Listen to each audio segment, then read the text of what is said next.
La pregunta del año, ¿seguirá siguiendo un problema para Los Centroamérica y países más América y el afectados, en este mundo caso por este terremoto esta amenaza de 7.4. que Y para podrán haber entender más qué fue lo que terremotos y sucedió, seguirán cómo se habiendo dio en este terremotos sentido mundialmente este en gran diferentes sismo? caras del Ya mundo? estamos Eso en lo veremos comunicación con con más Hernando detalle Tavera, en la el ex noticia jefe de del aquí y Instituto ahora. Geofísico del Perú, para que nos dé todos los detalles. Hernando, muchas gracias por estar con nosotros. Muy buenos días desde Perú. Hernando, ¿hay alguna coincidencia geológica entre el terremoto de Colombia y el terremoto de Venezuela?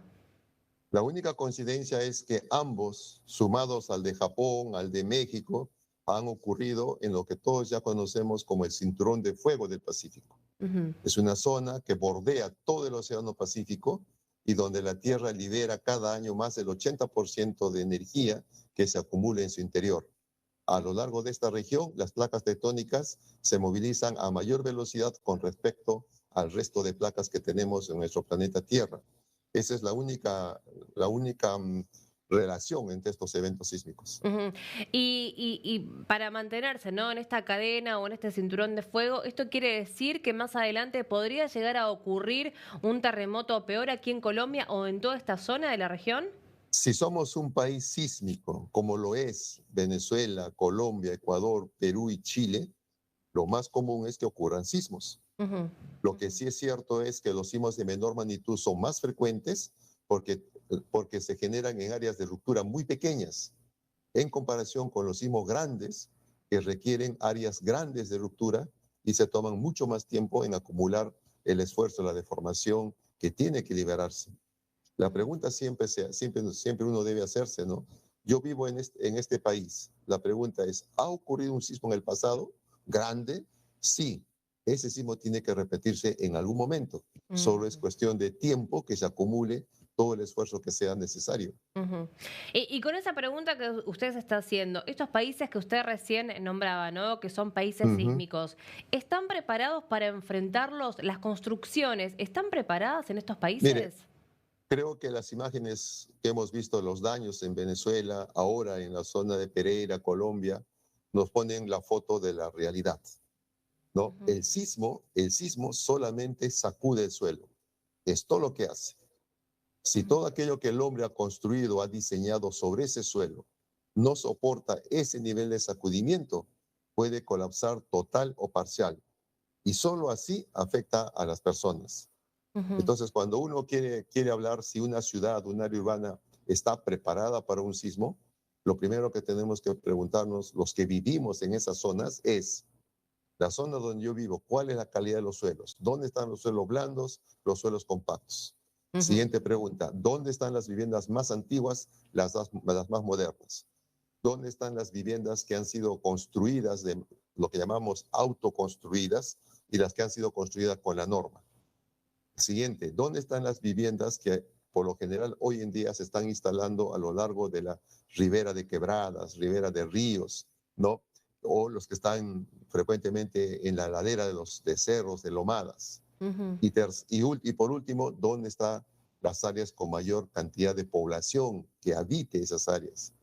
Si tenemos esa respuesta, sabemos si la ciudad o el área urbana está preparada o no ante un sismo. Bueno, ante tantas preguntas, creo que hay muchos gobiernos directamente no tienen estas respuestas o directamente quieren hacer silencio. ¿Por qué piensa que en este caso los gobiernos no quieren acreditar o no ponen realmente toda la información o todos estos Hay, detalles para hacer estas construcciones? hay un trabajo bastante importante aquí, por una parte el gobierno, que Ujú, debería, desde el gobierno más pequeño, el local, como solo decimos en Perú, debería tener los mapas de catastro. O sea, ese punto de partida nos dice dónde están las viviendas más antiguas, las modernas, etcétera, ¿no? Pero también el Estado desde ya sacan normativas, lineamientos, leyes, que nosotros como ciudadanos tenemos que hacer uso de ellos para comenzar a planificar nuestra zona de donde vamos a vivir. Pero al ujú, final el que toma la decisión dónde debe vivir, cómo debe construir, es la persona, ¿no? Y eso al final es un tema de cultura. ujú. Yo recuerdo mucho, mire, yo recuerdo mucho cuando he hablado con un colega japonés, yo le hablaba con él, un científico, conversaba con él y le pregunté al final, o una de las preguntas que le hice fue, ¿cómo hacen, por favor, en Japón para respetar la norma de construcción sismorresistente, porque no se hace eso mucho en Perú. Ujú, Y la respuesta fue muy sencilla y franca. Me dijo, nosotros no hacemos nada. Está en la cultura de la población, ujú, ¿no? Y es ahí donde empieza la primera puntada, como decimos aquí, ¿no? De tener una ciudad o un país con cultura de prevención. Y esta cultura de prevención o esta cultura de información, como le han respondido, ¿por qué piensa que estos países no la tienen? ¿O directamente capaz que falta un poco de información o de Yo educación en creo que ese hoy en día, tema? yo creo que la información está y la educación también está, ¿no? El tema es de que nosotros no estamos haciendo uso de esos recursos para poder realmente mejorar mis decisiones, ¿no? Ujú, O ujú, sea, si nosotros que tenemos un poco de conocimiento y hemos leído, hemos averiguado dónde están las zonas de alto riesgo, vemos dónde podemos nosotros vivir. ujú, Ahora, con lo que hemos visto en Venezuela, en Colombia, lo primero que yo ya debía haber hecho es, estoy en mi casa, revisar con qué material he construido, cuántos niveles tiene, dónde está construida mi casa, en qué zona, cuál es el suelo sobre el cual he construido. Y lo que he estado diciendo en Perú es empezar ya a hacer simulacros en familia. Hay tanta información hoy en día válida en redes que uno tiene que tomar esa información y poner en práctica en familia un modo de supervivencia. Y ujú, eso no lo estamos haciendo. Cada fin de semana hay que robarle al tiempo 15 minutos y hacer eso en familia. Eso va a marcar la diferencia. ujú. Hernando, por último, hoy con tanta información y tanta tecnología, ¿se puede o existe la posibilidad de predecir un terremoto, un sismo? Predecir un terremoto, un sismo, no. Lo que la ciencia ha ayudado hasta este momento es a pronosticar los sismos. Y eso significa saber dónde puede ocurrir y dónde puede ocurrir con la mayor probabilidad y cuál puede ser la magnitud. Ujú, Y eso se ha hecho para todos los países que están alrededor del cinturón de fuego del Pacífico. Esos estudios se han hecho, ya están hechos. O sea, en pocas palabras, sabemos dónde están las zonas más probables de generar un sismo, ¿no? Aquí en Perú mañana hay un simulacro para un sismo de 8.8. Ese valor de 8.8 sale de haber identificado dónde están estas zonas en el caso del Perú y ese podría ser la magnitud. ujú, Entonces, esa información ya la sabemos y con ujú. esa información ya deberíamos empezar a prepararnos.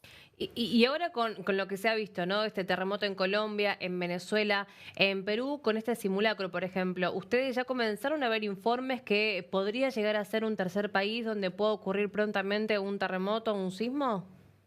Mire, podría ser un país, el Perú, también lo puede ser Chile, Ecuador, Estados Unidos, Alaska, Japón, Nueva Zelanda, Australia, porque todos estamos ubicados en la misma zona, en la misma Ujú, región. O sea, no es que tengamos un nombre específico. El próximo sismo puede ocurrir en cualquier punto a lo largo del cinturón de fuego del Pacífico. ujú. ¿Y de qué dependerá de que Dependerá ocurra? simple- Depende simplemente de las condiciones geodinámicas en las cuales se han desarrollado la acumulación de esfuerzos, ¿no? O sea, si sabemos que ahí ocurren, tenemos que prepararnos. O sea, no hay lección más clara o información más clara, ¿no? Ujú. Hernando, muchas gracias por la información y la explicación. Muchas gracias a ustedes, muy amables. Hasta luego.